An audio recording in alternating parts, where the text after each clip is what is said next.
नमस्कार। Online class में आपका हार्दिक स्वागत। और इसी के साथ हम चैप्टर नंबर 4 का सेकंड पार्ट करने जा रहे हैं 12th क्लास का। तो उसको आपको देखिए और वीडियो को लाइक कर दीजिए और कमेंट में बता दीजिए कोई प्रॉब्लम हो तो देखिए हम पढ़ रहे थे भैया कि वैद्युत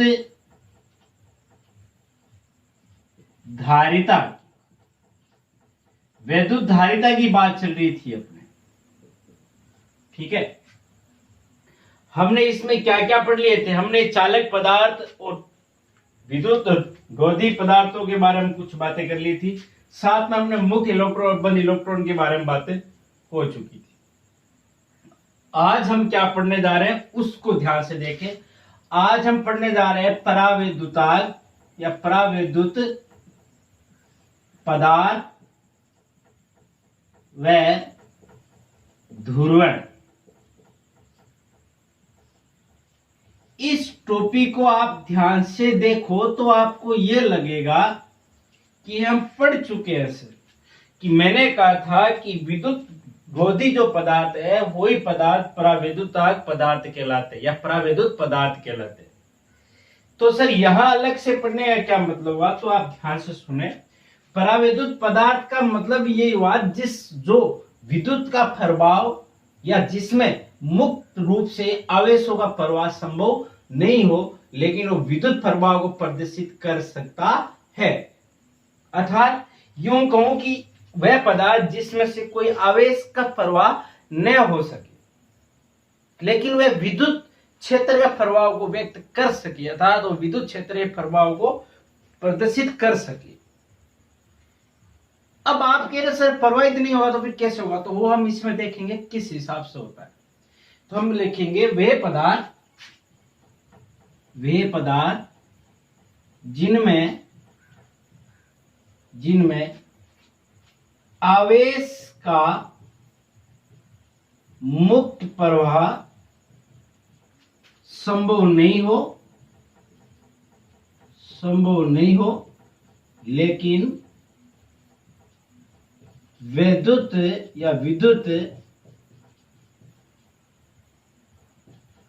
विद्युत प्रभाव व्यक्त या दर्शाता हो। अब हमने ये कहा, अब जैसे परावैद्युत पदार्थ के बारे में पूछे तो हम क्या कहेंगे। फॉर एग्जाम्पल जैसे मोम, कांच,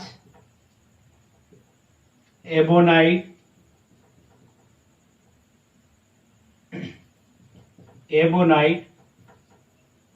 आदि। अब ये सभी पदार्थ परावैद्युतांक पदार्थ है या परावैद्युत पदार्थ है लेकिन इसमें हम यूं कहें कि मुक्त आवेशों का प्रवाह संभव नहीं या इनका जो अभाव होता है, या मैं दूसरी एक बात कहूं यह मुक्त इलेक्ट्रॉनों या फिर आवेशों का अभाव होता है किनमें, परावैद्युत पदार्थ में। चलो ठीक है, हमने मान लिया सर ऐसा होता है। फिर ये विद्युत क्षेत्र कैसे व्यक्त करते हैं या विद्युत प्रभाव को कैसे व्यक्त करते हैं उसके बारे में बात करेंगे। तो देखो वैसे तो आपको हल्की फुल्की बात कहूं तो ये समझ आ रहा होगा। पहले चैप्टर हमने पढ़ा था, इनको हमने आवेशित किया था। कांच की छड़ को आवेशित किया था, धन आवेश आया था इस एबोनाइट छड़ को भी किया था तो ऋण आवेश आया था। बिल्ली की खाल के साथ वगैरह वो रगड़ना वगैरह वो सब हमने ऊन की वस्त्र के साथ रगड़ा था। तो फिर धन आवेश, ऋण आवेश ये सभी आए थे। तो हम वहां से हम समझ सकते भाई धन और ऋण आने का मतलब क्या हुआ, विद्युत प्रभाव व्यक्त करना या विद्युत क्षेत्र को व्यक्त करना। ठीक है, तो वो बात तो यहाँ हुई थी। अब परावैद्युत पदार्थ भी दो प्रकार के होते हैं। परावैद्युत पदार्थ दो प्रकार के होते हैं।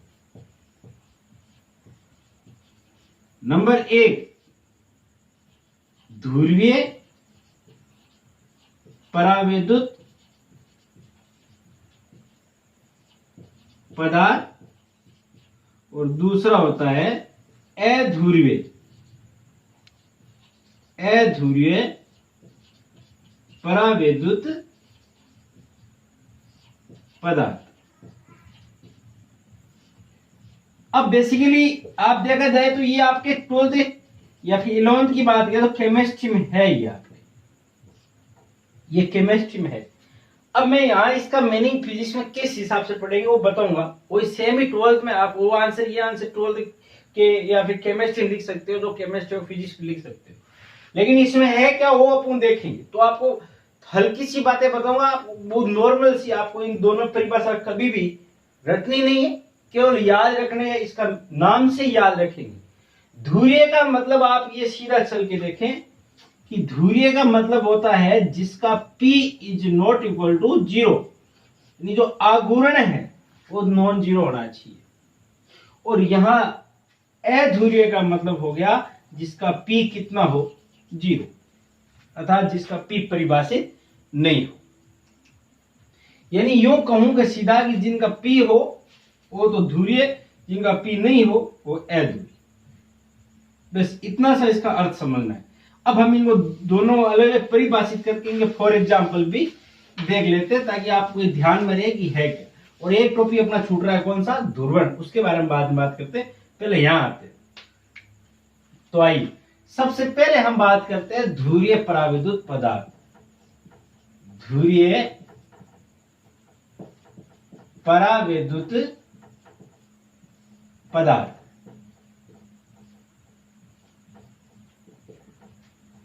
वह पदार्थ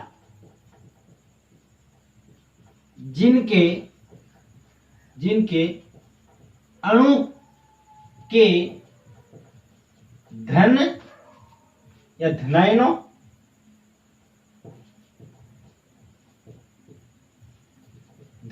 का केंद्र व ऋणायनों का केंद्र संपाती नहीं हो। नहीं। अब देखो इसका मीनिंग क्या है। ये मिटा रहा हूं, देखना इनका मीनिंग क्या है बेटा। अब ये केंद्र क्या है, धनायन क्या है, ऋणायन क्या है, उनका देखना। भाई कोई भी पदार्थ बनेगा तो अणुओं से मिलके बनेगा, सुनते जाना। और अणु मिलेंगे तो अणु में दो चीजें होती है, एक धन होगा और एक ऋण होगा। भाई कोई कंपाउंड बनता है, आपके अणु बनता है, तो हम क्या कहते हैं, एक धन मिलता है एक ऋण मिलता है, तभी दोनों जुड़ते हैं, तभी अणु बनता है। और खूब सारे अणु मिलेंगे तो क्या बनेगा, पदार्थ। तो होता क्या है कि जो अणु है उनके धनायन भी होते हैं और ऋणायन भी होते हैं। तो धन का केंद्र और ऋण का केंद्र, अर्थात केंद्र क्या है, तो मैं पहले यहां बता दूं आपको केंद्र क्या है। आपके जानकारी के लिए बता दूं कि केंद्र क्या है, कि जिस पर जो जितना भी धन है उस संपूर्ण को उस बिंदु पर केंद्रित मान सके, यानी संपूर्ण आवेश को केंद्रित मानना। संपूर्ण आवेश को केंद्रित मानना केंद्र कहलाएगा। क्या कहलाएगा, केंद्र कहलाता है या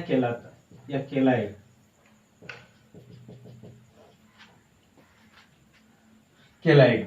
किनका, संपूर्ण जो आवेश है उसको आप क्या मानना, एक बिंदु पर केंद्रित मानना, उसे हम क्या कहेंगे, केंद्र कहेंगे। तो बोलो धन का केंद्र और ऋण का केंद्र, धन का केंद्र और ऋणायन का जो केंद्र है वो संपाती नहीं हो। संपाती मतलब एक दूसरे के ऊपर पेयरिंग नहीं हो। यू इस प्रकार के जितने भी पदार्थ है उनको हम कैसा कहेंगे, ध्रुवीय परावैद्युत पदार्थ कहेंगे। तो देखो इसमें जैसे फॉर एग्जाम्पल की बात करें तो ध्यान से सुनना, HCl, दूसरा जल H2O, इन दोनों में संरचना बना के बताता हूं। और भी खूब सारे हैं जिनको आपको यही देखना है कि जिनका धन का और ऋण का केंद्र यदि संपाती नहीं हो, सभी एग्जाम्पल इसमें आ जाएंगे। और होने कैसे चाहिए, परावैद्युतार्क पदार्थ होने चाहिए, यानी परावैद्युतार्क पदार्थ होने चाहिए। HCl भी है और H2O भी है। अब इसके क्या होता है बेटा, ये Cl बड़ी संरचना रखता है, बड़ा आकार रखता है, और ये यहां छोटा सा या फिर कहीं भी चिपका दो उसको, ये मैंने छोटा चिपका दिया H। इसकी संरचना में क्या होता है, O बड़ा है, ये दो हाइड्रोजन छोटे छोटे, और ये O। अब बताओ, हाइड्रोजन पे धन और इस पे ऋण। विद्युत द्विध्रुव का क्या कर रहे हैं, निर्माण कर रहे हैं। इसका मतलब विद्युत द्विध्रुव का निर्माण कर रहे हैं, तो एक धन है और यहाँ पे क्या है, यहाँ धन है और यहाँ ऋण है। इसके लिए इसकी क्या डायरेक्शन होगी, इस दिशा में, ये P वेक्टर की दिशा होगी। तो इनका धन यहाँ पड़ा, ऋण यहाँ, क्या केंद्र संपाती है, नहीं है, दूर दूर है। इसका मतलब हमने ये कह दिया। यहाँ आते तो यहाँ ये ऑक्सीजन है, तो ये ऋण है, दो ऋण है, और यहाँ ये धन धन है। तो बोलो ऋण से धन की ओर होता है, ऋण से धन की ओर। इधर P1 मान लो, इधर कितना है P2, इनके बीच कोई ना कोई एंगल होगा, तो इनका जो परिणामी आगुण आएगा वो इधर आएगा, लेकिन आएगा तो सही कुछ ना कुछ, यह नॉन जीरो। और यहाँ पर भी कैसा है, नॉन जीरो। ये नॉन जीरो होने का क्या कारण है, कारण ये है सर कि आपने क्या कर चुके हैं कि धन और ऋण के अंदर संपाती नहीं है, इसलिए कहीं ना कहीं P आएगा। तो ये संरचना, तो हमने ये कह दिया कि जिनका धन और ऋण का केंद्र संपाती नहीं हो, क्या कहलाता है, आपका ध्रुवीय पराविद्युत पदार्थ कहलाता है। अध्रुवीय का साथ साथ देख लेते हैं, तो अध्रुवीय का यहीं ले लेता हूं, तो ये सब मिटाना पड़ेगा, बाकी सभी सेम, जिनके केंद्र संपाती हो, संपाती हो। अब क्या आ गया, नहीं शब्द कट चुका है, संपाती हो, संपाती होने का। अब इससे फॉर एग्जाम्पल अलग होंगे, क्या होंगे एग्जाम्पल, जिनका विद्युत ऋणता समान हो, H2 N2 O2, इसके तो खूब एग्जाम्पल होंगे। जिनमें अणु सेम, मतलब से परमाणु से मिलकर बनाओ, तो नाइट्रोजन होगा तो क्या होगा, जितनी विद्युत ऋणता इसकी इतनी इसकी, इसका मतलब ये P का निर्माण नहीं करेंगे, O में ये भी रहेगा और हाइड्रोजन में ये रहेगा। तो इसका मतलब क्या हुआ, यहां P है ही नहीं, अब P नहीं है, इसका मतलब क्या हुआ कि जितना धन है उतना ऋण है, उसका मतलब दोनों केंद्र क्या हो रहे, संपाती। और जब केंद्र संपाती होते हैं तो हम सीधा सा यही कहते हैं सर कि क्या नहीं हो रहा, कि ये पदार्थ कैसे आपके अध्रुवीय पदार्थ है, अध्रुवीय पराविद्युत पदार्थ है, जिनके केंद्र संपाती है, और जिनके नहीं होते संपाती वो ध्रुवीय पदार्थ कहलाते हैं। तो ये आपने देखा कि इनके सभी केंद्र क्या, अब इनकी संरचना कैसे हो, इस हिसाब से। ये मान लो ऋण है तो ये धन, ये ऋण है तो ये धन। अब इनका केंद्र यहीं संपाती, यहीं सेंटर पे, इसलिए ये पदार्थ कैसे कहलाते हैं, अध्रुवीय पराविद्युत पदार्थ कहलाते हैं। अब बात आती है सर ध्रुवण क्या है। ये तो इतना ही था, इसमें सिंपल सिंपल से है, इसके परिभाषा और फॉर एग्जाम्पल इतना ही याद रखना इसमें। अब हम देखते हैं कि ध्रुवण क्या सॉरी, आगे देखिए क्या आता है, तो ध्यान से सुनना। अब हम चलते हैं ध्रुवण के पास, तो कहते हैं परावैद्युत पदार्थ का ध्रुवण। ध्रुवण का मतलब आपको विधि बताऊं तो आप ये समझ के चले बेटा कि जिनके केंद्र, ध्यान से सुनना मैं क्या कह रहा हूं, जिनके केंद्र संपाती है या नहीं है, दोनों केस में है या नहीं है, हम क्या करते हैं, उनके केंद्र के संपाती है या नहीं है, हम धन और ऋण के को बीच में दूरी को बढ़ा देते हैं। मेरा कहने का मतलब ये हुआ कि जैसे मान लीजिए जिनका धन और ऋण दोनों संपाती है, तो मैं क्या करूंगा कि ध्रुवण की सहायता से मैं क्या करूंगा, उनके धन और ऋण जो संपाती थे उनको दूर दूर कर दूंगा। तो जैसे ही दूर करूंगा तो क्या बनेगा, आप सोचो, विद्युत द्विध्रुव बनेगा। क्या बनेगा, विद्युत द्विध्रुव बनेगा, और कुछ ना कुछ क्या प्राप्त होगा, आपको आघूर्ण प्राप्त होगा। तो देखो मैं क्या कहना चाहता हूं, वो ध्यान सुनना। मैं यही बनाऊंगा दोनों को एक साथ ताकि आपको समझ आए। सबसे पहले मैं ले रहा हूं ध्रुवीय पराविद्युत पदार्थ का ध्रुवण, ध्रुवीय पराविद्युत पदार्थ का ध्रुवण। दूसरा ले रहा हूं अध्रुवीय, अध्रुवीय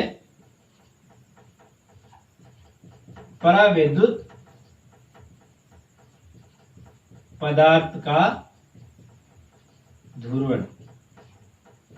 अब देखो इसमें केंद्र संपाती नहीं थी, तो मैं इसकी संरचना बना के बताता हूं। जैसे कोई भी है यहाँ पे, जैसे HCl हो सकता है, कोई हो सकता है, तो इनके केंद्र पहले से संपाती नहीं थे। तो जैसे ये धन है, एक धन एक ऋण, एक धन एक ऋण, एक धन एक ऋण, एक धन एक ऋण, एक धन एक ऋण, एक धन एक ऋण, एक धन एक ऋण, एक धन एक ऋण, एक धन एक ऋण। अब इनमें देखते हैं, ये दूर दूर है, यहां देखते हैं। तो यहां पे क्या है बेटा, तो ध्यान से देखना, ये मान लो धन है, तो ये ऋण, ये धन, ये ऋण, ये धन, ये ऋण, ये धन, ये ऋण, ये धन, ऋण, धन, ऋण, धन, ऋण, धन, ऋण, धन और ऋण, धन और ऋण, और धन और ऋण, और धन और। इसका मतलब क्या हुआ कि ये संपाती है। मैं यहां लिख देता हूं, ये संपाती। संपाती मतलब समझ गया ना, एक दूसरे ऊपर है, पेयरिंग, और यहां इनके बीच कुछ न कुछ दूरी है, यानी धन और ऋण के बीच दूरी है, तो मैं बोलूंगा संपाती नहीं है। इसका मतलब नहीं है, इसका मतलब ये कौन सी दूरी है, और है इसका मतलब ये क्या है, अदूरी। अब मैं यहां से क्या करूंगा, इन पे विद्युत क्षेत्र आरोपित करूंगा।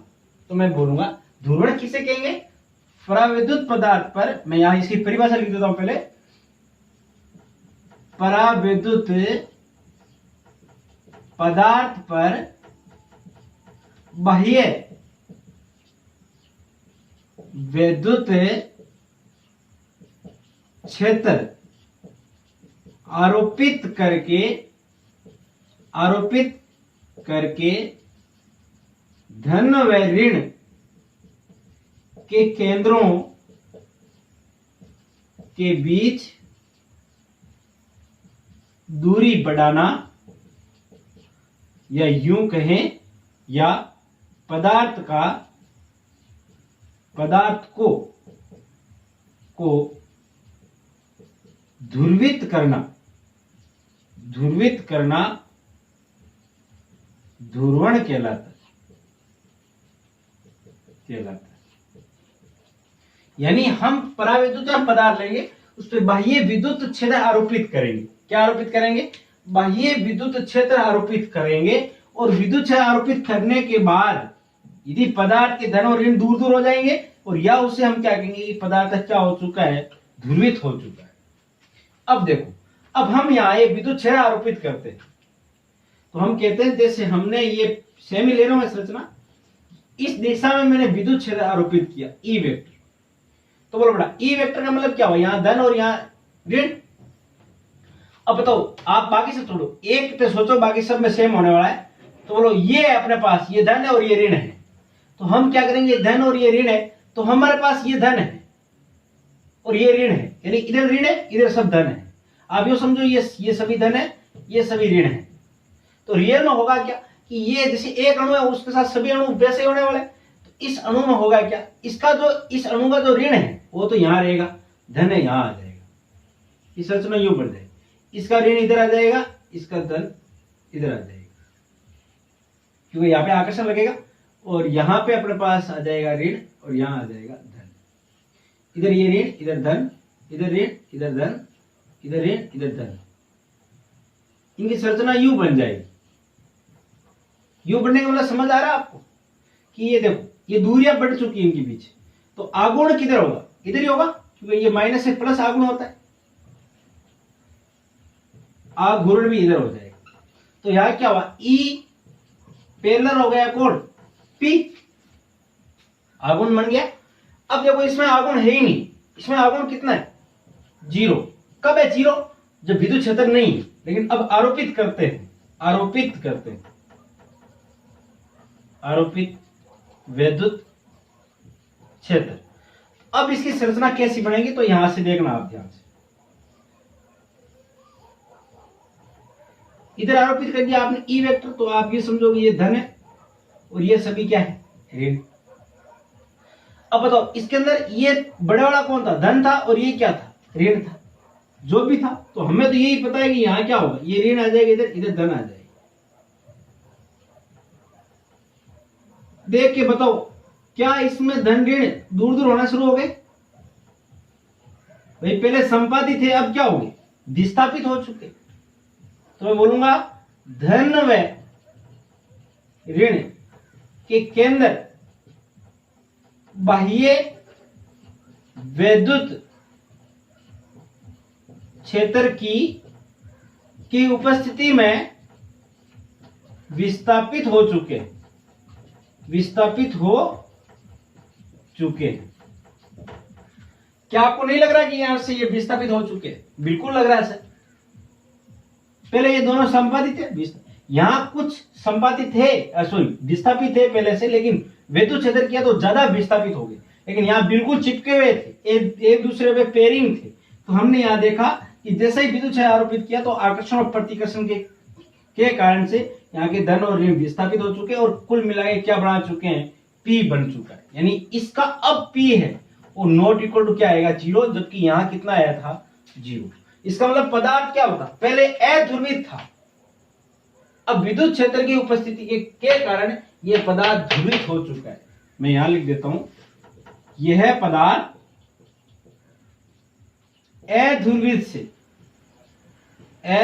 से ध्रुवित हुआ है। किसके कारण हुआ है? किसके कारण? तो मैं लिखता हूं कारण। किसके कारण? बाह्य वैद्युत क्षेत्र के कारण।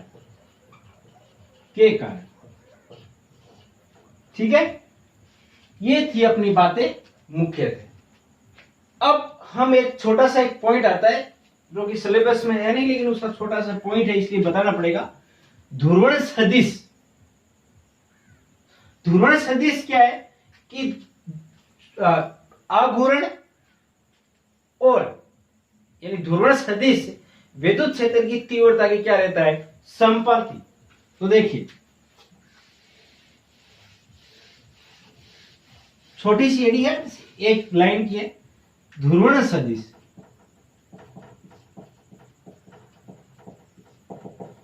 वह राशि जो विद्युत क्षेत्र की तीव्रता के संपाती होती है, अर्थात पदार्थ के ध्रुवित होने की क्षमता को ध्रुवण सदिश कहते हैं। क्या कहा? पदार्थ के ध्रुवित होने की क्षमता को क्या कहा जाता है? ध्रुवण सदिश।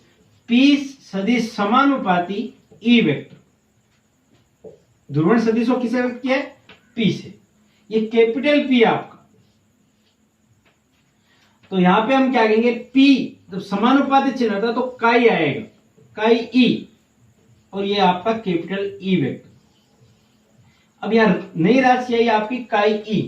इस काई E को बोलते हैं वैद्युत प्रवृत्ति। वैद्युत प्रवृत्ति एक चुंबकीय प्रवृत्ति भी होती है जो बोर्ड में पहले पूछ चुके हैं, और यहां क्या है? वैद्युत प्रवृत्ति। ये वैद्युत प्रवृत्ति कहां से? एक समानुपाती नियतांक है। एक समानुपाती क्या है? एक समानुपाती नियतांक है। और इसकी परिभाषा देनी हो तो हम कैसे देंगे कि सर P वेक्टर यानी ध्रुवण सदिश बटा विद्युत क्षेत्र की तीव्रता का रेशियो क्या कहलाएगा? आपका वैद्युत प्रवृत्ति कहलाएगा, यानी काई E कहलाएगा। ये थी आपकी कुछ बातें जहां से बोर्ड क्वेश्चन पूछता है 1 नंबर का। पूछेगा या तो चुंबकीय विद्युत प्रवृत्ति से पूछ सकता है, या यूं सकता है कि भाई अध्रुवीय पदार्थ को या फिर प्रवैद्युत पदार्थ को किस प्रकार से ध्रुवित किया जा सकता है। तो बाह्य विद्युत क्षेत्र लगा के हम पदार्थ को ध्रुवित कर सकते हैं। और या फिर ध्रुवीय और अध्रुवीय पदार्थ है, प्रवैद्युत पदार्थ है या प्रवैद्युत पदार्थ है, उनके फॉर एग्जाम्पल और उनके परिभाषा पूछ सकते हैं। नॉर्मली यदि पूछा जाएगा तो उनकी सीधे परिभाषा ही पूछी जाएगी, अन्यथा आगे और पूछ सकते हैं। अगली हेडिंग रहेगी अपनी जो चैप्टर की हेडिंग है वो सेम ही हेडिंग चलेगी। तो मैं थोड़ा बता देता हूं ताकि आप पढ़ लो उनको, है ना। क्या है तो देखना, हेडिंग आपकी रहेगी विद्युत धारिता।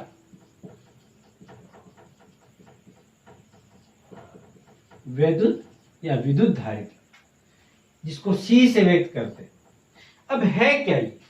सीधी सी बात, हमने एक ही बात की थी कि आवेश को ग्रहण करने की क्षमता को क्या कहेंगे? विद्युत धारिता। अब इसमें क्या कहा जाता है कि आवेश है वो विभव के क्या रहता है?